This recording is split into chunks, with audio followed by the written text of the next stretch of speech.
Hello students, I hope you understand the topic which we already discussed in the live class for comparing quantities. Okay, the next topic we discussed, that is the percentage and the ratio. We already discussed those chapters, these formulas and all these things for the comparing quantities. And the next topic is increase or decrease percent, that we have already discussed how the increase is used, how the decrease is used for the percent. And the next topic is the profit and the loss. Alright, the next topic for your comparing quantities are the profit and the loss. Profit and loss. This is our next topic for comparing quantities. As I told you in the introduction that this is very important topic for the comparing quantities, or you can say the sale price and the cost price. Alright, that is also related with the profit and the loss. Now what are the sale price and what are the cost price? What are the sale price, cost price, profit and loss? How these all are related? Okay, let us discuss one by one. Profit and loss, sale price and cost price. What does they mean and how they used? आप हमेशा जब market जाते हो इन सब चीजों का हम regular use करते हैं. Alright, now you understand how we can use this in the regular shopping of the market. Okay, सबसे पहले हम इसके कुछ फॉर्मूले अंडरस्टैंड करते हैं कि प्रॉफिट कब होता है, लॉस कब होता है. सबसे पहली चीज, सेल प्राइस को हम इस तरह से स्मॉल फॉर्मेट में लिखते हैं. This is sale price. Okay, this is cost price. Okay, this is profit and this is loss. अगर हमें परसेंटेज वाइज लिखना है तो हम परसेंट फॉर्म में भी प्रॉफिट और लॉस लेते हैं. पहली बात तो ये. उसके बाद सेकेंडली, सेल प्राइस अगर ज्यादा है कॉस्ट प्राइस तो हमारे पास प्रॉफिट होता है. सेल प्राइस का मतलब कि आपने कोई चीज 100 में परचेज की और आपने उसको 110 रुपीज में भी सेल कर दिया तो भी आपको 10 रुपीज सेव हो गए. That is called the profit. अगर आपके पास कुछ अमाउंट बचता है परचेज करने में और उसे बेचने में, दोनों चीजों में के डिफरेंस में अगर आपको कुछ अमाउंट सेव होता है, that saving is called profit. और सपोज आपने कोई चीज परचेज की 100 की और आपने वो किसी और को दे दी 90 में, तो आपको 10 रुपीज का लॉस हुआ. तो वहां पे क्या होता है हमारे पास, लॉस. सो अगर सेल प्राइस ज्यादा है कॉस्ट प्राइस से तो पहली बात तो हमें होगा प्रॉफिट. ओके, सेकेंडली अगर कॉस्ट प्राइस हमारे पास ज्यादा हो रहा है सेल प्राइस से तो हमें होगा लॉस. ये आपने ध्यान रखनी है चीजें. सबसे पहले सेल प्राइस ज्यादा है या कॉस्ट प्राइस ज्यादा है, फिर हम इनके वैल्यूज निकालने पे आएंगे. ओके, नाउ चाहे प्रॉफिट हो चाहे लॉस हो, हमारे पास कुछ फॉर्मूलाज हैं जिनका यूज करके हम इनके वैल्यूज फाइंड आउट करेंगे. इनके रिलेशंस हमारे पास क्या है.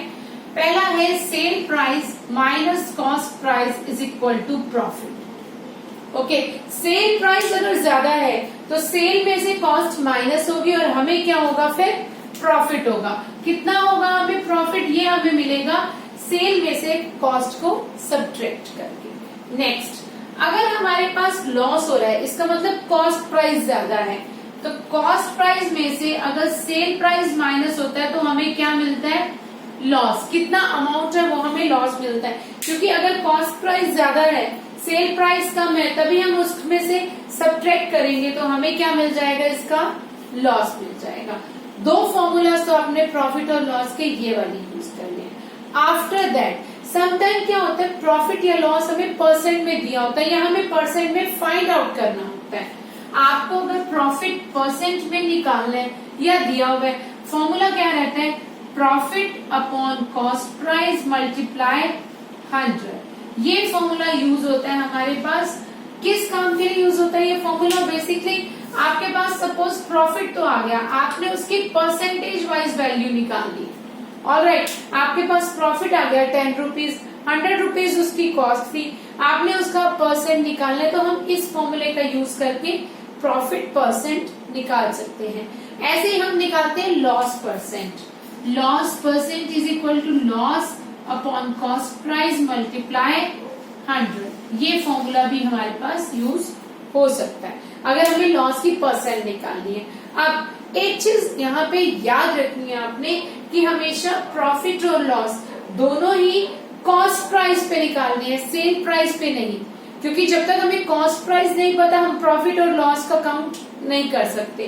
That's why when we find out profit और loss, both in both the cases we use cost price, sale price use हम नहीं करेंगे। अब इस फॉर्मूले में सपोज हमें प्रॉफिट पता है तो हम परसेंट निकाल सकते हैं, परसेंट पता है तो हम प्रॉफिट भी निकाल सकते हैं। We can interchange this like an equation. Suppose हमें प्रॉफिट निकालना है तो यहाँ से हम प्रॉफिट क्या हो जाएगा, कॉस्ट प्राइस इधर चला जाएगा, profit percent multiply cost price divided by 100, यानी ये दोनों वैल्यूज इधर ट्रांसपोज हो जाएंगी। इक्वेशन आपको सॉल्व करनी आती है तो यहाँ से प्रॉफिट भी निकाल सकते हैं, प्रॉफिट परसेंट भी निकाल सकते हैं। ऐसे ही हम लॉस प्राइस से रहते हैं। ओके, अब ये दो फॉर्मूले जो हम इकट्ठे यूज करते हैं, राइट। यहाँ से प्रॉफिट निकाला और यहाँ से परसेंट निकाली, यहाँ से लॉस निकाला या यहाँ से परसेंट निकाली। ओके, एक और फॉर्मूला है जो डायरेक्टली कॉस्ट प्राइस और सेल प्राइस को कनेक्ट करता है, and that formula is sale price is equal to cost price multiply 100 plus profit percent divided by 100। अब ये फॉर्मूला क्या बताता है हमें, ये फॉर्मूला हमें सेल प्राइस, कॉस्ट प्राइस और प्रॉफिट का कंबाइन हमें फॉर्मूला दे देता है। That is sale price, cost price और प्रॉफिट दोनों का हमें कंबाइन फॉर्मूला मिल जाता है। यहाँ पे हम अगर प्रॉफिट परसेंट में है हमारे पास तो हमने क्या फॉर्मूला लगाना है, सेल प्राइस अगर हमें डायरेक्टली निकालनी है, कॉस्ट प्राइस है, प्रॉफिट परसेंट है, तो आपको इसको कुछ और करने की जरूरत नहीं है, डायरेक्टली आप ये फॉर्मूला भी लगा सकते हो। या हम ये दो फॉर्मूले यूज करें या हम डायरेक्टली ये फॉर्मूला भी यूज कर सकते हैं, बात दोनों में सिमिलर आएगी, रिजल्ट ऑलवेज सिमिलर आएगा। ओके, अब ये जो फॉर्मूला है ये मैंने प्रॉफिट परसेंट लिखा है। अगर सपोज मेरे पास लॉस है तो मैं लॉस परसेंट में भी यही फॉर्मूला यूज करूंगी but with different sign. That is sale price is equal to cost price multiply 100 minus loss percent divided by 100। अगर आपके पास प्रॉफिट परसेंट में दिए तो वो 100 में ऐड होगा, राइट। अगर लॉस है तो वो 100 से सबट्रैक्ट होगा। ओके, सो लॉस है तो वो सबट्रैक्ट होगा, प्रॉफिट है वो ऐड हो जाएगा, और यहाँ से हमें रिजल्ट्स इसके मिल जाएंगे जो हमारे पास directly sale price. Understand. So ये फॉर्मूलाज हैं बेसिकली जो हम इसके यूज करेंगे profit, loss, sale and cost find out करने। नाउ अब आप अपनी बुक में से हम इसमें से फ्यू एग्जांपल्स लेते हैं पहले, जिसे अंडरस्टैंड करके आप सेल और कॉस्ट प्राइस को अंडरस्टैंड ज्यादा अच्छे से करोगे। Okay, the first example related to sale price and the cost price is, I just read its first example. It's example number that is 5 on the page number 122.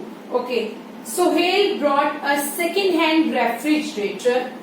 Okay, 4 rupees 2,500. ये क्या किया उसने? Sohail brought a second-hand refrigerator. Brought मतलब उसने purchase किया। Purchase किया सोहेल ने एक refrigerator for rupees 2,500। That is 2,500 rupees का एक रेफ्रिजरेटर उसने परचेज किया। परचेज का मतलब क्या हुआ, ये उसका हो गया कॉस्ट प्राइस की उसने कितने में खरीदा हुआ है, बेचा नहीं अभी, खरीदा है 2,500 या 2,500 में। After that then he spent 500 on its repair. उसकी रिपेयर पे जो स्पेंड हुआ दैट इज रुपीज 500। ये मैं आपको बताती हूँ, जो हम उसके रिपेयर पे खर्च करते हैं या उसकी मेंटेनेंस पे खर्च करते हैं, इन प्राइस को क्या कहते हैं।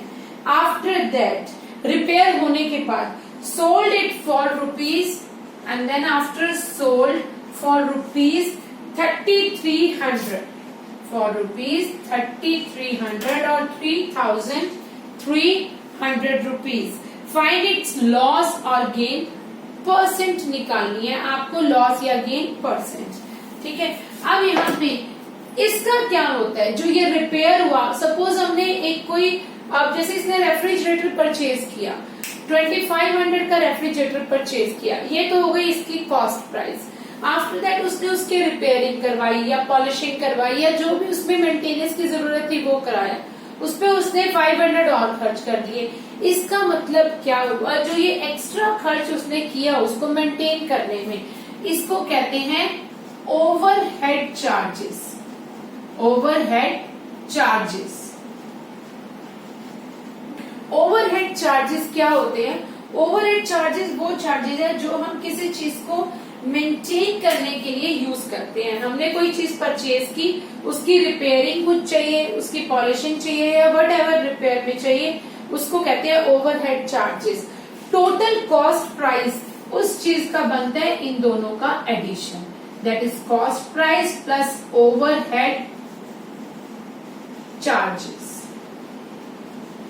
ये दो चीजें अगर कंबाइन हो जाती हैं, ये हमारे पास इसका बनेगा टोटल कॉस्ट प्राइस। किसी चीज का प्राइस तब डिसाइड होता है जब वो फाइनली चीज बेचने के लिए रेडी हो जाए। अब उसको रेडी करने में जो पैसे हमारे लगते हैं, एक्स्ट्रा पेमेंट लगती है, वो भी कॉस्ट प्राइस में ऐड की जाती है। फिर उसकी वैल्यू बनाते हैं कि वो टोटल कितनी बनी फॉर सेल। ओके, सेल की बात तभी हमें पता लगेगा ना हमें प्रॉफिट हुआ या लॉस। अगर हम ये दोनों ऐड नहीं करेंगे तो ये हमारा जो एक्स्ट्रा खर्च है, ये हमें कैसे पता लगेगा कि हमने उस पर कितना एक्स्ट्रा खर्च कर दिया, राइट। तो 2500 कॉस्ट प्राइस था, 500 ओवरहेड चार्जेस हो गए, तो टोटल कॉस्ट प्राइस दोनों को ऐड करें तो 3000 हो गए। यानी उसके पास अब जो उसका रेफ्रिजरेटर था वो कितने का पड़ा, उसे सारी चीजें करने के बाद 3000 का उसे उसका कॉस्ट प्राइस पड़ा। ओके, अब उसका सेल प्राइस कितना है, 3300। यानी उसने अब ओवरऑल खरीद के मेंटेनेंस वगैरह करके सारा कॉस्ट प्राइस हो गया 3000 और वो सेल कितने में कर रहा है, 3300 में। सो इसका मतलब उसे प्रॉफिट हो रहा है ऑब्वियसली, क्योंकि सेल प्राइस ज्यादा है। तो ये क्या चीज है हमारे पास, इसका सेल प्राइस। पहली बात तो ये चेक करना जरूरी है कि प्रॉफिट हो रहा है या loss. Now as sale price is greater than cost price, so there is so उसे क्या हो रहा है यहाँ पे रेफ्रिजरेटर की परचेजिंग में, so we have profit. Okay, पहली बात तो ये कि प्रॉफिट हो रहा है। अब हमें प्रॉफिट परसेंट निकालना है। सबसे पहले प्रॉफिट, फिर उसकी percentage. So the formula is, profit का फॉर्मूला हमारे पास क्या था, cell price minus cost price, यही फॉर्मूला था। सो प्रॉफिट कितना आ जाएगा उसके पास, सो प्रॉफिट आ गया हमारे पास, सेल प्राइस है 3300 और कॉस्ट प्राइस है 3000। 3300 minus 3000, we get 300 rupees as the profit. Profit amount तो आ गया, बट अब इसकी परसेंट निकालनी है। फॉर्मूला क्या था प्रॉफिट परसेंट का, profit percent is equal to profit upon cost price multiply में 100, right. So profit percent is equal to profit है 300 rupees. Okay, and cost price कितना आया हुआ है हमारे पास, 3000 मल्टीप्लाई में 100। ओके, अब इसे सॉल्व कर दो, दैट इज 10% का उसे प्रॉफिट हो गया। सो हमारा रिजल्ट क्या रहा, profit is equal to 10%। Percent wise उसे 10% हुआ और कॉस्ट वाइज उसे 300 हुआ। एक और बार इस क्वेश्चन को अंडरस्टैंड करो। हमें दिया था कि एक रेफ्रिजरेटर को परचेज करने का अमाउंट है 2500, ये उसने परचेज किया एक पर्सन ने, ये उसका बना कॉस्ट प्राइस जो उसके पास उसने खरीदा जितने में। अब उसने उसकी रिपेयर करवाई, कुछ उसमें मेंटेनेंस करवानी थी, उसने रिपेयरिंग करवाई। इन रिपेयरिंग को कहते हैं ओवरहेड चार्जेस। जो उसके ऊपर हमने एक्स्ट्रा पैसे लगाए। इन दोनों को जब हम ऐड करते हैं एक्चुअली वो वैल्यू आती है टोटल कॉस्ट प्राइस की, कि हमारे पास वो अमाउंट, वो चीज हमें कितने में अब कितने में हमारा उसका वैल्यू बन रही है। तो उसकी वैल्यू बन गई 3000 और उसने उसको सेल किया 3300 में। इसका मतलब उसने ज्यादा अमाउंट में सेल किया तो उसको प्रॉफिट हुआ। So as sale price is greater than cost price तो वी गेट द प्रॉफिट। अब प्रॉफिट परसेंट, प्रॉफिट बात करें, प्रॉफिट हुआ कितना, sale price minus cost price, 3300 minus 3000 we get 300 is the profit. Now profit percent, profit upon cost price multiply 100. Profit at 300, cost price at 3000 और 100 से multiply कर दिया। सो ये परसेंट वाइज वैल्यू आ गई ये इस अमाउंट की 300 की, that is 10% of cost price, क्योंकि कॉस्ट प्राइस पे होता है प्रॉफिट, तो उसको हुआ 10% का profit हुआ। I hope all of you understand this question, how we can use the formula to solve the profit and the loss. The next question for this is the next example you can take, or any example, or further we select the questions as well. Now, the simple things we have to do, finding the, let us take one more example so that you get more understanding of sale price, cost price, overhead charges and all.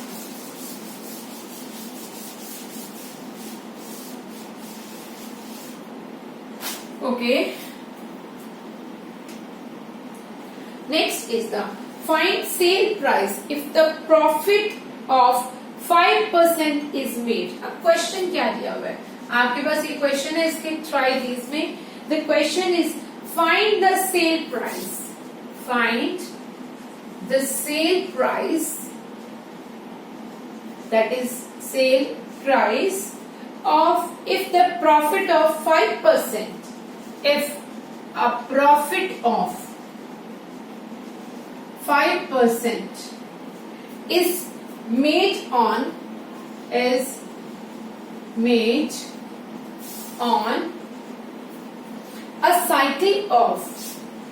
cycle of rupees 700, okay, with 50 rupees as overhead charges, with rupees 50 as overhead charges, okay, हमें ये दे दिया। अब इस question में understand करो क्या क्या आपके पास है। फाइंड द सेल प्राइस, हमें सेल प्राइस फाइंड आउट करना। Okay, if the profit of 5% is made, अब हमें सेल प्राइस फाइंड आउट करना है। प्रॉफिट परसेंट वाइज हमें दिया गया है कि 5% का प्रॉफिट होगा on a cycle of rupees. एक साइकिल की कॉस्ट प्राइस है 700 विद 50 रुपीज ओवरहेड चार्जेस, मतलब एक पर्सन ने साइकिल परचेज की, कॉस्ट प्राइस बनी उसकी 700, लेकिन उस पे उसने मेंटेनेंस की तो उसके ओवरहेड चार्जेस क्या बन गए 50 रुपीज। ये उसके ओवरहेड चार्जेस है।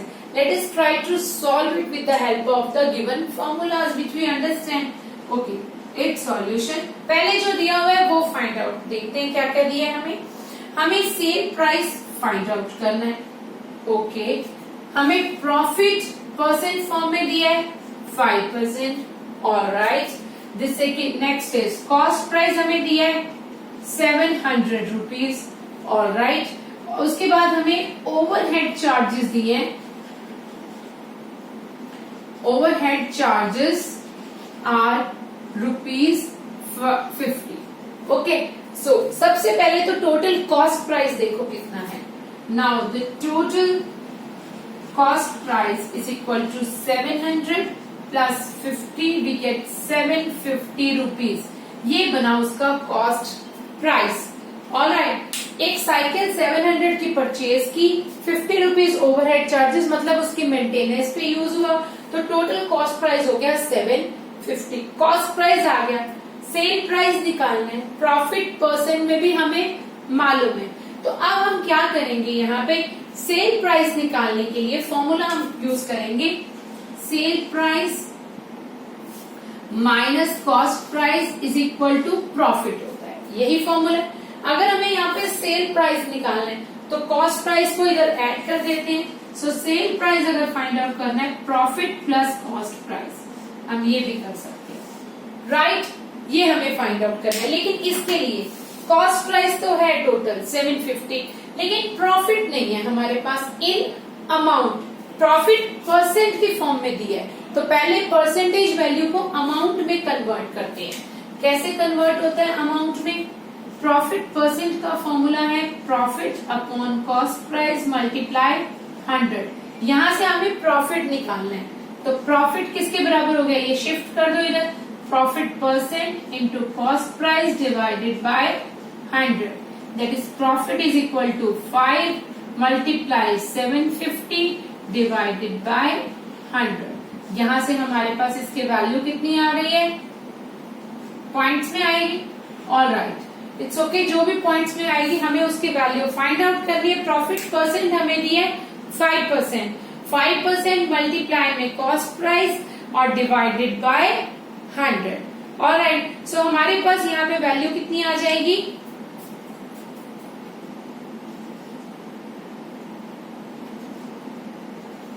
37.5 और 37 रुपीज 50 पैसा, हम ये भी कह सकते हैं। ये हो गया हमारे पास प्रॉफिट। अब प्रॉफिट आने के बाद हमारे पास सेल प्राइस कितना बनता है, cell price is equal to profit कितना है 37.5 और कॉस्ट प्राइस कितना है 750। तो ये हमारे पास टोटल हो गया इसका सेल प्राइस। तो हमने क्या क्या फॉर्मूले यूज करने हैं, हमने फॉर्मूले यूज करने हैं प्रॉफिट परसेंट का, यहाँ से हम प्रॉफिट निकालेंगे और यहाँ से हम निकालेंगे सेल। सेल से कैसे निकालेंगे, इसी फॉर्मूले को हम शफल करेंगे, प्रॉफिट प्लस कॉस्ट प्राइस।